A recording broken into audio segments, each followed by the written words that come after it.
Welcome to this explainer. We're going to dive straight into a fascinating, frankly counterintuitive reality about that little device sitting in your pocket right now. Seriously, picture your smartphone sitting on your desk. The screen is black, it's totally silent, looks completely dormant, right? Well, that is a perfectly crafted illusion. A screen turned off absolutely does not mean a silent phone. In fact, right at this very second, your device is quietly shouting into the invisible radio spectrum all around you. So let's unpack this. The core reality we have to understand is that even if it looks like it's fast asleep, your phone is always talking to the cellular network. It's a communication machine by its very design. And this communication, it happens constantly, long before you ever open an app or send a text or make a call. We naturally tend to think, if we aren't actively using the phone, it's basically off the grid. But the reality of modern cellular infrastructure is the exact opposite. Without a single tap or input from you, your phone is actually juggling three very specific tasks right now. First, it's announcing its presence to nearby cellular towers, basically saying, "Hey, I'm over here." Second, it's constantly measuring the signal strength of neighboring towers, just double-checking to see if there's a better connection it should switch to. And third, it's listening for a synchronization channel, which is essentially a digital heartbeat, waiting to stay perfectly in rhythm with the entire network. Which naturally brings up a pretty fascinating mystery. Why is this constant silent chatter necessary when you aren't even using the thing? I mean, if you're not doing anything at all, why is the device in your pocket working so incredibly hard behind the scenes? To figure that out, we have to look at how the network actually expects your device to behave. What engineers call idle mode isn't a shutdown at all. It's really not a deep sleep. Instead, think of it like a night watchman taking a really light nap, but briefly opening his eyes every few seconds just to make sure everything is fine. It's this carefully calculated routine. The network fundamentally needs to know exactly where you are at all times, just in case someone tries to call you. Think about it. If the phone was truly asleep, you'd literally never receive an incoming call. And the precision of this little routine is wild. On a strict, relentless schedule, usually every 1.28 seconds, your phone briefly powers up its internal radio, listens to the network's paging timer to see if its name is being called, and then immediately drops back into that light sleep. It does this over and over and over, all day, all night. Okay, so your phone is constantly checking in. That leaves us hanging on a huge question. What exactly does the network do with all of this data? Every single time your phone physically moves from the coverage zone of one cell tower to another, it updates its tracking area. The network logs that transition. But what can a massive telecom company realistically infer from a device that's just casually checking in? Well, here is the absolute crucial distinction you've got to remember. The content is encrypted, but the metadata is not. Now, the actual content of your texts, your emails, your voice calls, that's safely locked away behind heavy encryption. But the metadata is completely visible. And metadata is simply the data about the data. It's the timing, your location, the specific cell tower ID, the frequency of these check-ins, and as we're about to see, metadata can reveal a whole lot more than the actual words in a conversation. Let's look at a really concrete example.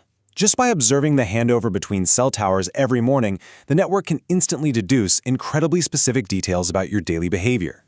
Say your phone exits the cell tower near your house at exactly 8:05 a.m. and connects to a tower in an industrial zone at 8:40 a.m. every single weekday. Boom! A commute pattern is instantly deduced. No one needs to read your calendar or hack your Maps app. Those raw, unencrypted radio signals just painted a perfect picture of your daily routine. Let's try another scenario. Imagine a 3-minute call at 2 a.m. to a known hospital number, originating from a residential cell tower. Even though the actual words spoken on that call are 100% encrypted, the metadata alone reveals an incredibly high probability of a medical distress situation, all without anyone ever hearing a single syllable. The pattern tells the story. Now, knowing all this naturally creates a bit of tension, right? You're probably thinking, okay, I'll just change my phone settings to stop this. It's the most natural reaction in the world. If metadata is this revealing, just dive into your settings and disable location services, turn off the GPS, and you vanish off the grid. Problem solved, right? Well, actually, that brings us to a massive, totally counterintuitive misconception that we really need to deconstruct. So many of us firmly believe that disabling GPS makes us invisible to the network. But guys, this is the GPS off equals invisible myth. The reality is, your phone is always talking to the cellular infrastructure, regardless of what your GPS settings say. You see, GPS is just a passive receiver. It's exactly like your car radio. It listens to satellites, but it doesn't broadcast anything back to them. So toggling it off just stops your phone from knowing its own exact coordinates. It does absolutely zero to stop your phone from transmitting its presence to the cellular network. Let's break this myth down in 3 steps. Step 1. You turn GPS off. As we just saw, your phone is still actively broadcasting its location to cell towers just to stay connected. Okay, step 2. What if you go extreme and completely remove your SIM card? Even then, your phone leaks data through Wi-Fi probe requests. It's literally yelling out the names of your home and work Wi-Fi networks into the air, hoping one is nearby. Step 3 brings us to the only true disconnect: airplane mode. It is the only switch that actually cuts power to the radio transmitters. And the way the cellular network handles this is basically a giant game of ping pong. Even with your GPS completely off, the network calculates your position using a mechanism called timing advance. Because light and radio waves travel at a constant, known speed, the cell tower simply measures exactly how long a radio signal takes to bounce back and forth to your device. By measuring that round-trip delay, the network calculates your exact distance from the tower, usually accurate to within 30 to 550 meters. No GPS required. The math proves the network knows where you are. But is there a way to actually see this invisible tracking happening with our own eyes? It is genuinely tough to grasp, something you can't physically see, right? We're talking about invisible waves bouncing through the air. Which totally begs the question, how do we actually witness this silent communication happening in the real world? How do we prove that this black rectangular screen on your desk is actually screaming into the void? This is where we get our visual proof. Using highly accessible software-defined radio tools, literally anyone can detect these invisible waves. All you really need is a cheap piece of hardware called an RTL-SDR receiver, which is basically just a $30 USB dongle with a little antenna, and a free software system called DragonOS. Together, they act like a pair of X-ray glasses for the radio spectrum, taking all that abstract math we just talked about and translating it into visual on-screen data. And let me tell you, there is a profound emotional impact when you plug in that USB stick, open up a live waterfall display, and watch the spectrum visualize right in front of you.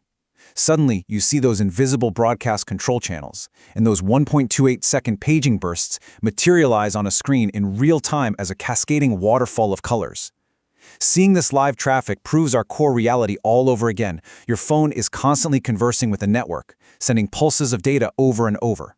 But seeing this undeniable proof kind of leaves us with one final, slightly uncomfortable question. When you see this non-stop traffic flowing through the air, it really forces you to step back. What does this architectural reality mean for us as everyday users?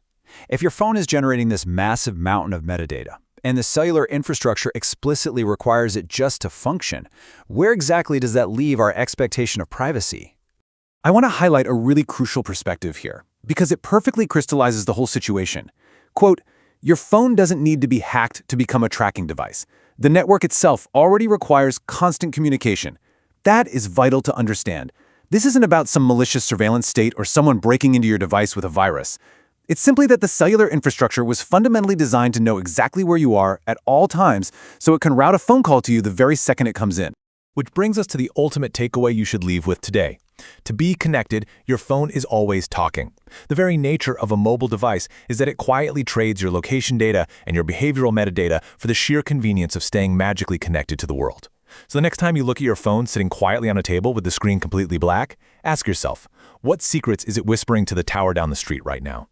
Thanks for joining me for this explainer, and remember to keep questioning the technology you use every single day.